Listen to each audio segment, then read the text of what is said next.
آج ہم لوگ بہت بڑی بڑی بارگاہوں میں الحمدللہ حاضری کے لیے جا رہے ہیں۔ اس وقت سب سے پہلے ہم جن کی بارگاہ میں حاضر ہوں گے وہ ہم کروڑوں حنفیوں کے امام الائمہ، سراج الامہ، کاشف الغمہ، حضرت سیدنا نعمان بن ثابت یعنی امام اعظم ابو حنیفہ رضی اللہ تبارک و تعالیٰ کی بارگاہ میں حاضری دینے کا شرف حاصل کریں گے۔ ہمارے امام اعظم ابو حنیفہ وہ ہستی ہیں کہ سرکار غریب نواز، سرکار داتا علی حجویری، حضرت محبوب الہی، قطب الدین بختیار کاکی، صابر کلیر، یہ سارے بزرگان دین اگر کسی کی تقلید کرتے ہیں، کسی کے مقلد ہیں، تو وہ سیدنا امام اعظم ابو حنیفہ کے مقلد ہیں۔ اور ہم لوگ سب خود بھی امام اعظم ابو حنیفہ کے ہی مقلد ہیں۔ ہم جو نمازوں میں، روزوں میں، زکوٰۃ میں، حج میں، مسائل میں جن کو فالو کرتے ہیں وہ ہمارے امام اعظم ابو حنیفہ ہیں۔ امام اعظم کی پیدائش کے بارے میں دو اقوال بیان کیے جاتے ہیں۔ بعض لوگوں نے کہا کہ آپ کی ولادت جو ہے وہ 70 ہجری میں ہے۔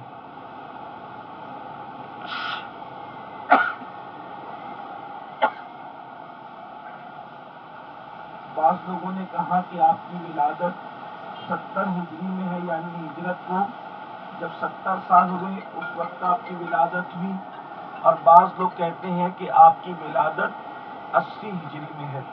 بہرحال تو آپ کے جو دادا تھے، حضرت امام ابو حنیفہ کے جو دادا تھے، حضرت جو ہے وہ مسلمان ہوئے تھے، اسلام انہوں نے قبول کیا تھا، اور وہ فارسی النسل تھے، حضرت امام اعظم ابو حنیفہ کے دادا، اور وہ سیدنا مولائے کائنات سیدنا علی کرم اللہ تعالی وجہ الکریم کے جو ہے وہ چاہنے والوں میں سے اور آپ کے احباب میں سے تھے۔ خود حضرت ثابت جو امام اعظم ابو حنیفہ کے والد ہیں، انہوں نے بھی سیدنا مولا علی کا زمانہ پایا۔ مولائے کائنات حضرت ثابت کے سر پہ ہاتھ رکھ کر کے دعا کیا کرتے تھے کہ اللہ تعالیٰ تیری نسل میں برکت عطا فرما۔ اس طریقے سے آپ جو وہ دعا فرمایا کرتے تھے کہ اللہ اس کی نسل میں برکت عطا فرما۔ امام اعظم ابو حنیفہ رضی اللہ تبارک و تعالیٰ عنہ کی پیدائش سے پہلے اللہ کے رسول صلی اللہ علیہ وآلہ وسلم نے ان کی آمد کی خبر دی تھی۔ حضرت سیدنا انس بن مالک جو صحابی رسول ہیں، انس بن مالک، اللہ کے رسول نے اپنا لعاب ان کے منہ میں ڈالا تھا۔ لعاب کہتے ہیں تھوک کو۔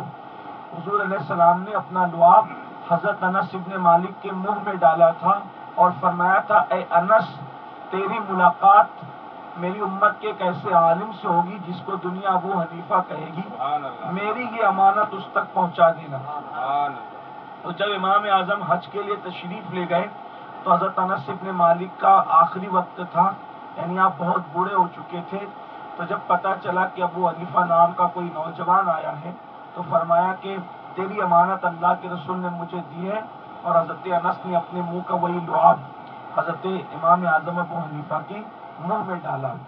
اس طرح سے حضرت سیدنا امام اعظم ابو حنیفہ نے تقریباً کم و بیش 14 صحابہ کرام کی زیارت کی، اور امام اعظم ابو حنیفہ رضی اللہ تعالیٰ کی ولادت چونکہ کوفہ میں ہوئی اور کوفہ علم کا مرکز تھا، تو آپ اپنے زمانے کے بہت بڑے عالم بنے، بہت بڑے فقیہ بنے۔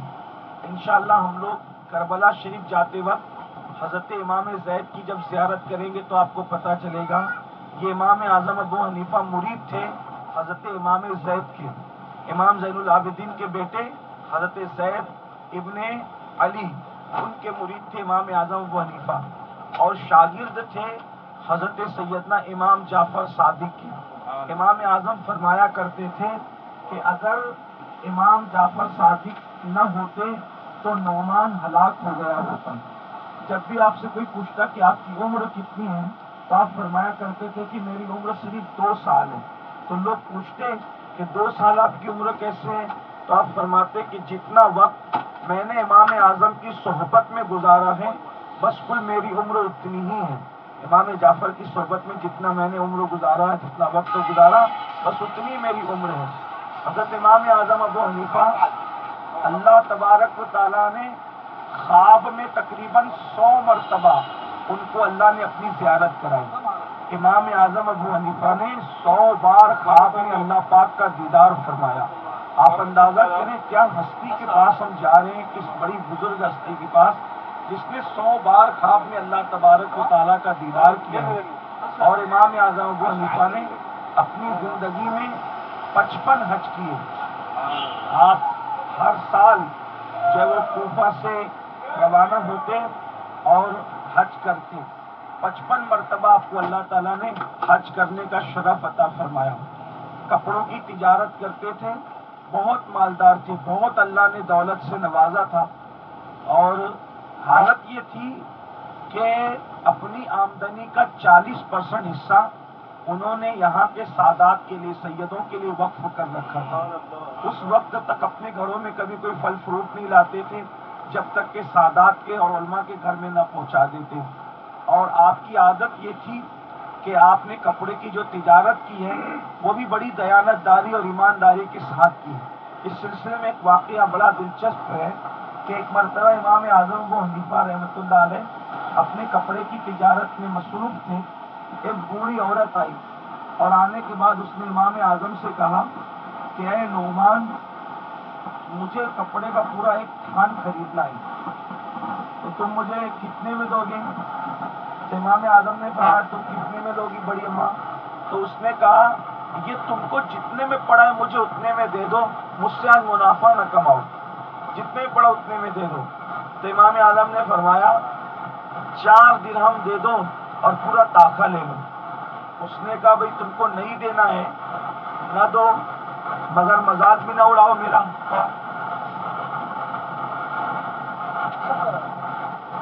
امام اعظم کو اس بڑھیا نے کہا کہ اگر حضرت آپ کو نہ دینا ہے تو آپ مجھے نہ دیں کپڑا۔ تو اس بڑھیا نے کہا کہ اگر آپ کو کپڑا نہ دینا ہے تو آپ نہ دیں، لیکن میرا مذاق بھی نہ اڑائیں۔ تو امام اعظم نے فرمایا بڑی اماں، یہ اصل میں آپ نے آج کہا نا کہ مجھ سے منافع مت کمانا اور جتنے میں تمہیں پڑا ہے اتنے ہی میں یہ لے لو، تو دراصل مجھے یہ پڑا ہی اصل میں 4 درہم میں۔ تو کہا وہ کیسے؟ 4 درہم میں تو یہ مل نہیں سکتا۔ تو کہا میں نے 2 تھان ایک ساتھ لیے تھے اور اس کی جو اصل قیمت تھی تو مجھے اس میں اتنا منافع مل گیا کہ اب مجھے وہ صرف 4 درہم کے اندر پڑا ہے۔ تو اس لیے اب جب تم نے کہہ دیا کہ منافع نہیں کمانا تو میں آپ سے منافع نہیں کماتا۔ یعنی اس شان سے آپ نے تجارت فرمائی۔ ہمارے آقا ہمارے مولا امام اعظم ابو حنیفہ، ہمارے آقا ہمارے مولا امام اعظم ابو حنیفہ، ہمارے ملجا ہمارے بابا امام اعظم ابو حنیفہ، امام اعظم ابو حنیفہ، امام اعظم ابو حنیفہ، امام اعظم ابو حنیفہ، امام اعظم ابو حنیفہ۔ تمہیں کو مانا تمہیں کو جانا تمہیں کو سب کا امام مانا، تمہیں کو مانا تمہیں کو جانا تمہیں کو سب کا امام مانا، ملا نہ کوئی امام تم سا امام اعظم ابو حنیفہ، ملا نہ کوئی امام ایسا امام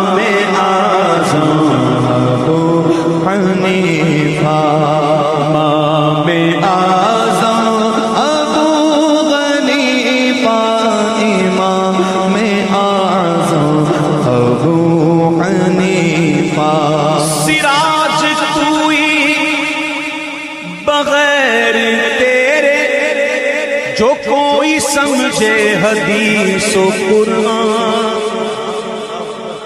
سراج تو ہی بغیر تیرے، جو کوئی سمجھے حدیث و قرآن، پھرے بھٹکتا نہ پائے رستہ، امام اعظم ابو حنیفہ بھٹکتا پائے، پھرے بھٹکتا نہ پائے رستہ، امام۔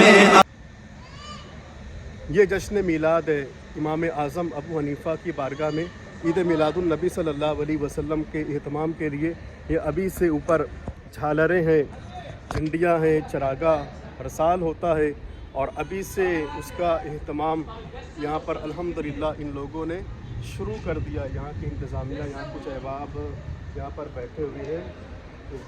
السلام علیکم۔ What is your name? محمد، ماشاء اللہ۔ عمر، ماشاء اللہ ماشاء اللہ۔ خادم، ماشاء اللہ۔ امام اعظم ابو حنیفہ رضی اللہ تعالیٰ عنہ کے خدام میں سے ہیں ماشاء اللہ۔ یہ دیکھیں بہت ہی خوبصورت نظارہ اوپر آپ دیکھیں۔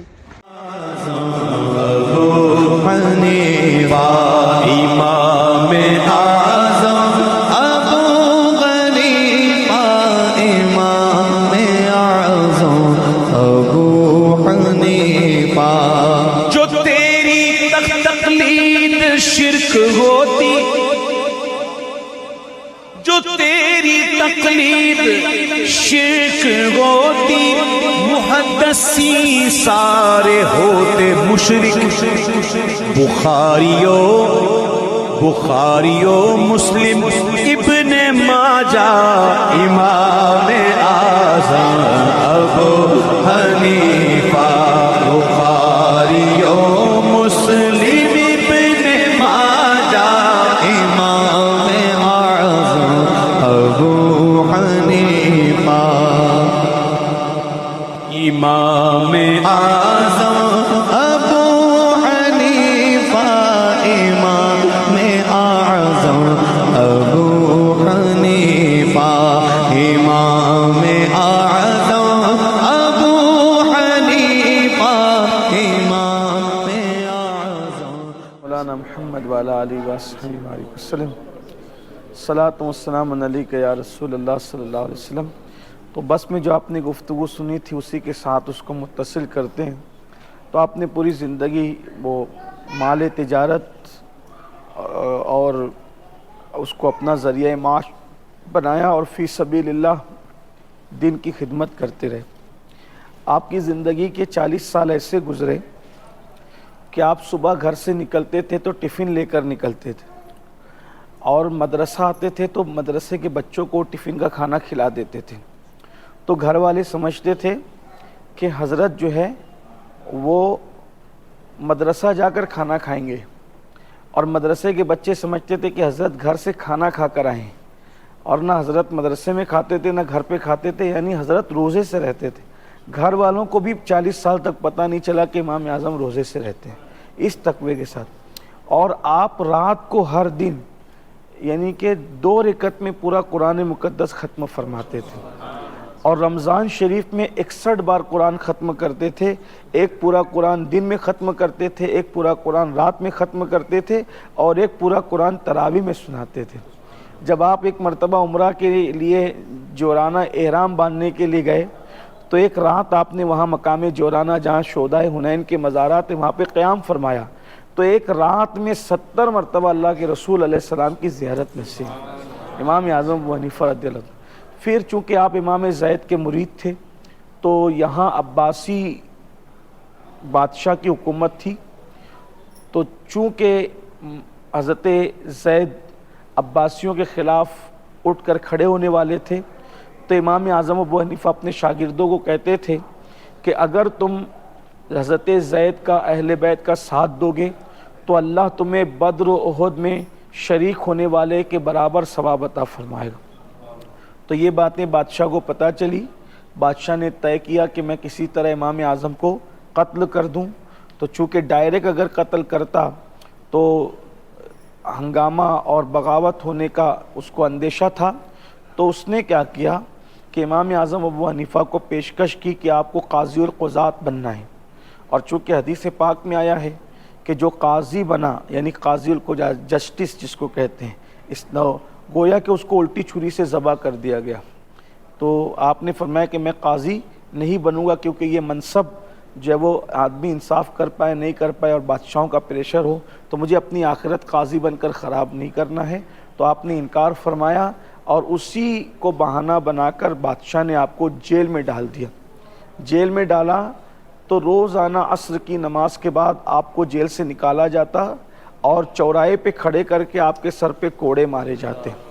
تو اور پھر بادشاہ ہنس کے پوچھتا کہ کیسا لگ رہا ہے، اور فرمایا کہ میں تو سب دکھ برداشت کر لوں گا، لیکن میری ماں کو یہ خبر مت ہونے دینا، کیونکہ ماں کو تکلیف ہوگی تو مجھے برداشت نہیں ہوگا۔ بالآخر امام اعظم ابو حنیفہ رضی اللہ تعالیٰ عنہ کو جب دیکھا ان لوگوں نے کہ یہ اٹس سے مس نہیں ہو رہے ہیں، تو ان کو زہر دے دیا گیا۔ بالآخر سیدنا امام اعظم ابو حنیفہ شعبان المعظم کی 2 تاریخ کو آپ نے جام شہادت نوش فرمایا، اور یہ جنگل تھا اس وقت، تو یہاں پر آپ کو لایا گیا، تو 3 دن تک لوگ آپ کو مٹی دیتے رہے، یعنی بھیڑ اتنی جمع ہوئی کہ 3 دن تک کے لوگ امام اعظم کی مزار پہ مٹی ہی دیتے رہے۔ یہ وہ بارگاہ ہے۔ بالآخر جو بادشاہ منصور تھا، اس کو جب جنازے کی اور یہ سب چیزیں رپورٹ پتہ چلی تو آیا اور قبر پہ رویا، اور رو کر کہا جب آپ زندہ تھے تو جیتے جی بھی آپ نے مجھے ذلیل و رسوا کیا، اور آپ جب دنیا سے تشریف لے گئے تو بھی آپ نے مجھے ذلیل و رسوا کیا۔ حضرت امام اعظم ابو حنیفہ وہ ہیں جن کے بارے میں اللہ کے رسول نے بشارت دی ہے کہ نعمان جو تجھے فالو کرے گا، یعنی جو تیرے تقلید کرے گا، اللہ تبارک و تعالیٰ نے تیرے ماننے والوں کو بخش دیا۔ ہم لوگ جو حنفی کہلاتے ہیں وہ امام اعظم ابو حنیفہ کی وجہ سے ہی حنفی کہلاتے ہیں، یعنی کہ آپ اس وقت اتنی بڑی ہستی کی بارگاہ میں آئیں کہ امام شافعی رحمۃ اللہ علیہ کو اگر کوئی مسئلہ درپیش ہوتا تو آپ امام اعظم کے مزار پہ آتے، 2 رکعت نماز پڑھتے اور آپ کے وسیلے سے دعا کرتے، وہ مسئلہ فوراً حل ہو جایا کرتا تھا۔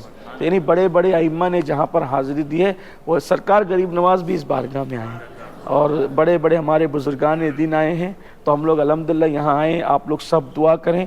پہلے ہم لوگ اجتماعی دعا ایک ساتھ مل کے کریں گے، پھر تھوڑا سا وقفہ آپ کو دے دیا جائے گا تاکہ آپ لوگ اپنی اپنی دعا خود بھی کریں۔ اجتماعی دعا اس لیے کی جاتی ہے کہ کوئی نیک بندہ اگر آمین کہہ دے تو اس ایک کے صدقے سب کا بیڑا پار ہوتا ہے، تو اجتماعی دعا میں بڑی برکت ہے، تو اس لیے ہم پہلے چل کے اجتماعی دعا کریں گے، پھر آپ لوگ خود بھی۔ اچھا، پھر اس کے بعد جو ہے وہ ہم جائیں گے حضرت سیدنا ابو بکر شبلی کے آستانے پر۔ یہ حضرت ابو بکر شبلی کون ہے؟ یہ بھی سرکار غوث اعظم کے پیروں میں سے ہے۔ کل ہم نے حضرت جنید بغدادی کی بارگاہ میں حاضری دی۔ حضرت جنید بغدادی کے مرید و خلیفہ ہیں حضرت سیدنا ابو بکر شبلی رضی اللہ عنہ۔ یہ بہت دنیا سے کنارہ کش انسان تھے، اور اللہ کی محبت اور عشق میں ہمیشہ گم رہتے تھے، جذب اور شکر کی کیفیت میں آپ ہمیشہ رہا کرتے تھے، اور آپ کا حال یہ تھا کہ اللہ اکبر، ایک مرتبہ کسی نے آپ کے دروازے پہ دستک دی، اور دستک دینے کے بعد کہا کہ ابو بکر کہاں ہے، یعنی ابو بکر شبلی کہاں ہے؟ تو اس وقت آپ نے فرمایا کہ میں تو خود ابو بکر شبلی کو ڈھونڈ رہا ہوں۔ تو جب یہ بات پہنچی حضرت جنید بغدادی کے پاس تو آپ نے فرمایا کہ وہ عشق الہی میں ایسا گم ہو گیا ہے کہ اس کو خود کی خبر نہیں ہے۔ ایک مرتبہ ایسے ہوا کہ بڑا خوبصورت واقعہ حضرت ابو بکر شبلی کا ہے کہ حکومت سے کچھ آپ کے اختلافات ہو گئے، تو اس وقت آپ کے پیر و مرشد حضرت جنید بغدادی نے فرمایا کہ آپ کہیں جا کے چھپ جاؤ تاکہ معاملات کچھ درست ہو جائیں۔ تو آپ ایک غار میں گئے اور غار میں چھپ گئے 3 دن، اس کے بعد باہر نکل آئے، اور کسی نے کہا بھی مسئلہ حل نہیں ہوا ہے، آپ 3 دن کے بعد باہر نکل آئے، بھی مسئلہ حل ہونے دیجئے۔ فرمایا نہیں، اللہ کے رسول بھی دشمن نے جب ستایا تو 3 ہی دن غار میں رکے تھے، تو میں بھی 3 ہی دن رکوں گا، پکڑا جاؤں یا کچھ بھی ہو جاؤں، حضور نے جو کام کیا نہ اس سے کم کر سکتا نہ اس سے زیادہ کر سکتا۔ یعنی یہ ان کی اتباع شریعت تھی۔ پھر اس کے بعد کسی نے کہا اچھا کہیں تو چلے جاؤ، کہیں تو جا کر چھپ جاؤ، تو چلے گئے حضرت جنید بغدادی کی بارگاہ میں، کہا حضرت مجھے آپ یہاں چھپا لیجئے۔ تو آپ نے فرمایا ٹھیک ہے جاؤ خانقاہ میں جا کے بیٹھ جاؤ۔ دیکھو کیسے لوگ تھے وہ، وہ اپنے نفع نقصان کی پرواہ نہیں کرتے تھے، وہ صرف اللہ کی رضا کی پرواہ کرتے۔ وہ سوچتے تھے ہمیں لوگ مار دے، کاٹ دے، پیسہ چھین لے، ذلیل کر دے، رسوا، کچھ بھی نقصان ہو جائے مگر اللہ ناراض نہیں ہونا چاہیے۔ پھر وہ باہر نکلے، حضرت آپ نے تو کہا کہ وہ اندر ہے، وہ تو نظر ہی نہیں آتے۔ فرمایا میں نے تو ان کو بٹھایا اندر، تو پھر وہ آئے، پھر ڈھونڈا، تلاش کیا، پھر نہیں ملے۔ تو ان کو ایسا لگا پتہ نہیں حضرت کس کیفیت میں ہے کہ ابو بکر ہمیں ملتا ہی نہیں۔ تو جب انہوں نے کہا اچھا ہم چلتے ہیں، تو اندر آئے تو حضرت ابو بکر شبلی نے کہا حضور آج تو آپ نے مار ہی ڈالا تھا۔ کہا کیا ہوا؟ کہا کہ آپ نے تو ان کو 2 بار اندر بھیجا۔ تو فرمایا ابو بکر شبلی کیا تیری وجہ سے میں جھوٹ بولتا؟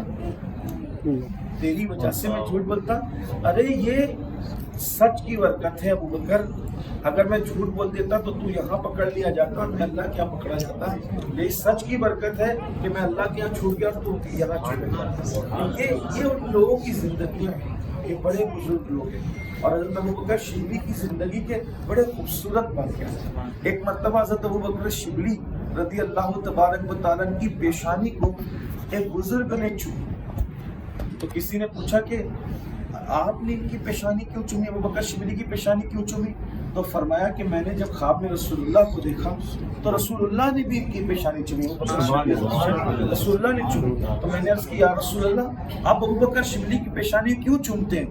تو آقا نے فرمایا اس کی پیشانی اس لیے چومتا ہوں کہ یہ جب بھی نماز پڑھتا ہے تو نماز پڑھنے کے بعد جیسے سلام پھیرتا ہے تو یہ پڑھتا ہے لقد جاءکم رسول من انفسکم عزیز علیہ ما عنتم حریص علیکم بالمؤمنین رؤوف رحیم فإن تولوا فقل حسبی اللہ لا الہ الا هو علیہ توکلت وهو رب العرش العظیم۔ یعنی سورہ توبہ کی آخری آیتیں پڑھتا ہے اور پھر میری بارگاہ میں سلام پیش کرتا ہے تو میں اس سے اتنا پیار کرتا ہوں کہ میں نے اس کی پیشانی چومی۔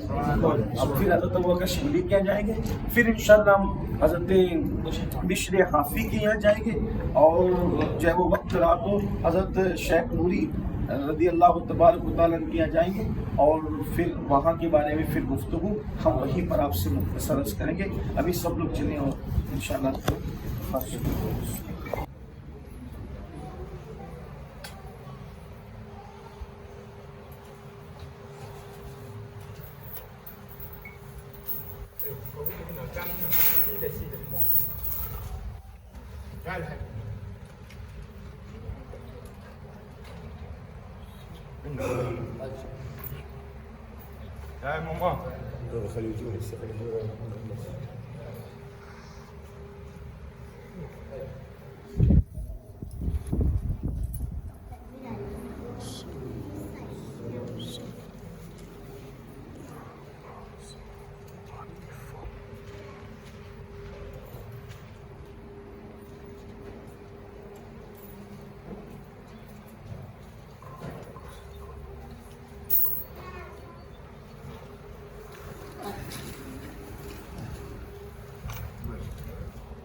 وسلم دائما أبدا على حبيبه خير خلق الله.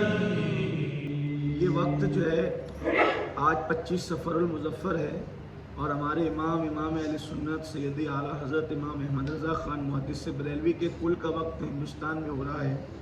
تو چونکہ ہم امام اعظم کی بارگاہیں موجود ہیں اور ہمارے اعلیٰ حضرت امام احمد رضا نے ہندوستان اور پاکستان اور بنگلہ دیش یعنی بر صغیر کے کروڑوں سنیوں پر احسان کیا کہ ہمارا عشق رسول بچایا، ہمارا ایمان، ہمارا عقیدہ بچایا، اور ساتھ ہی ساتھ انہوں نے فقہ حنفی کی جو خدمت کی ہے یہ انہی کا حصہ ہے. تو چونکہ ان کے کل کا وقت وہاں ہو رہا ہے تو یہاں ہم لوگ بھی ان کا کل کر لیں. تو چند اشعار صرف ان کی بارگاہ میں امام اعظم ابو حنیفہ کے توسط سے چند اشعار سب مل کر پیش کرتے ہیں. اس کے بعد صلاۃ والسلام اور کل پڑھیں گے. صلی اللہ علیہ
الشيطان الرجيم بسم الله الرحمن الرحيم قل أعوذ برب الفلق من شر ما خلق ومن شر غاسق إذا وقب ومن شر النفاثات في العقد ومن شر حاسد إذا حسد یا امام امام الائمہ سراج الامہ کاشف الغمہ یا امامی و سیدی و سندی و مأوائی و ملجائی سرکار نظر کرم فرما دے آقا میرے مولا میرے مالک آپ کی بارگاہ میں آپ کے غلام غلام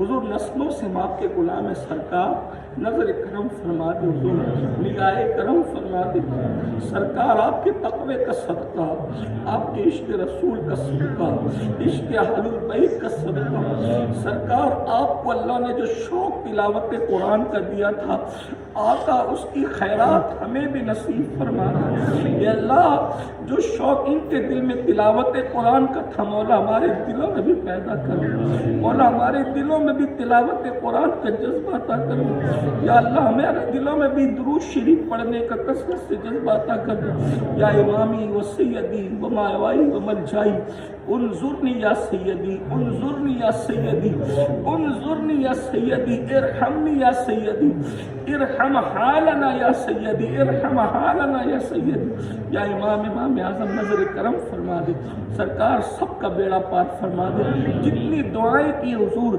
ساری دعاؤں کی قبولیت کی دعا فرما دے یا اللہ یہ وقت امام احمد رضا محدث بریلوی کے عرس اور کل کا اللہ پاک امام اہل سنت کے درجات کو بلند فرما یا اللہ کروٹ کروٹ انہیں جنت کی بہاریں عطا فرما یا اللہ ان کی فکر کو پوری دنیا میں عام و تام فرما یا اللہ ان کے مسلک پر ان کے افکار و نظریات پر عشق رسول پر ہمیں چلنے کی توفیق عطا فرما آخری دم تک مولا فکر رضا پر پہرا دینے کی توفیق عطا فرما ان اللہ و ملائکتہ یصلون علی النبی یا ایھا الذین آمنوا صلوا علیہ وسلموا تسلیما صلی اللہ علی النبی وآلہ وصحبہ وبارک وسلم صلاۃ و سلام علیک یا جد الحسن والحسین سبحان ربک رب العزة عما یصفون وسلام علی المرسلین الحمد للہ رب العالمین وحق لا الہ الا اللہ